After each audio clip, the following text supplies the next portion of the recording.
Cary Grant was the definition of charm, impeccably dressed, endlessly cool, and adored around the world. But the man behind the camera wasn't who the world thought he was. Beneath the tuxedos and polished image lived a deeply private, often conflicted man hiding more than a few secrets. From questions about his sexuality to his unconventional personal life, emotional struggles, and experimental therapy, Grant lived a double life that Hollywood helped him keep buried. Today, we're pulling back the curtain on one of the most iconic stars of all time. What you're about to learn may completely change how you see Cary Grant. Cary Grant wasn't born Cary Grant. He was born Archibald Leach in Bristol, England, a poor boy raised by a mentally ill mother and an absent father.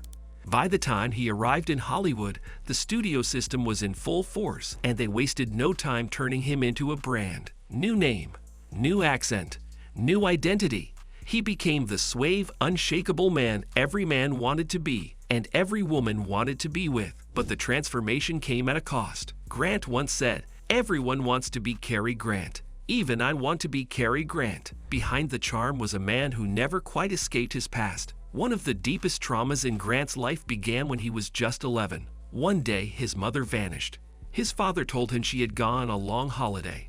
In truth, she had been committed to a mental institution without his knowledge. He didn't learn the truth until he was in his 30s. That betrayal shaped his worldview and his relationships. He never fully trusted people again. It also created a deep well of emotional pain he rarely talked about. On screen, he was light, witty, and confident. Off-screen, he was a man constantly managing a wound that never fully healed. Cary Grant was married 5 times, but none of his relationships seemed to bring him lasting peace.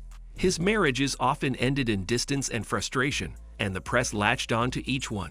Yet behind the headlines was a man many believed was hiding a different truth. Over the years, rumors swirled about his sexuality, fueled by long-term male friendships and unusually private domestic arrangements. He never publicly addressed the speculation. Some say he was protecting his career. Others believe he was protecting his identity. Either way, his love life remained just as mysterious as the roles he played.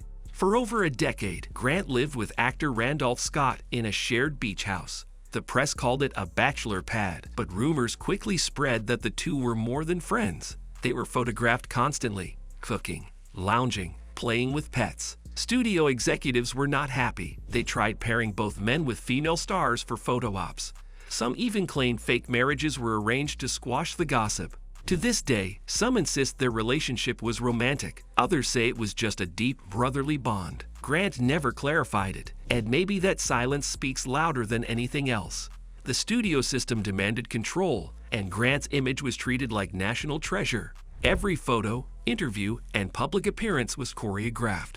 Grant wasn't just an actor, he was a product. Whispers about his sexuality, his past, or emotional issues were quickly suppressed. Reporters were warned not to ask personal questions.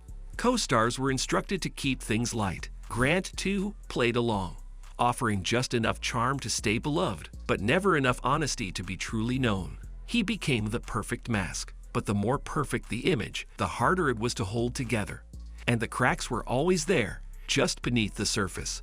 In the 1950s and early 60s, Grant quietly underwent more than 100 LSD therapy sessions, at a time when it was legal and used in psychiatry. He wasn't doing it recreationally.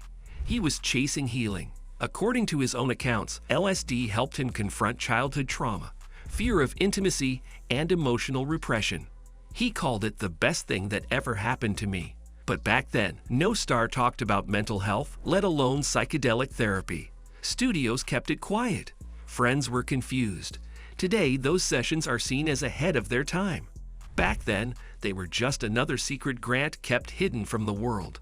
At age 62, Cary Grant became a father for the first and only time. His daughter, Jennifer, later wrote about her father's overwhelming love and attention. She described him as protective, patient, and entirely devoted. But she also acknowledged how much pain he carried. He worried about public perception, about legacy, about being enough. Fatherhood softened him, but it also magnified the double life he had spent decades navigating. He was still Cary Grant to the world, but finally just dad to someone.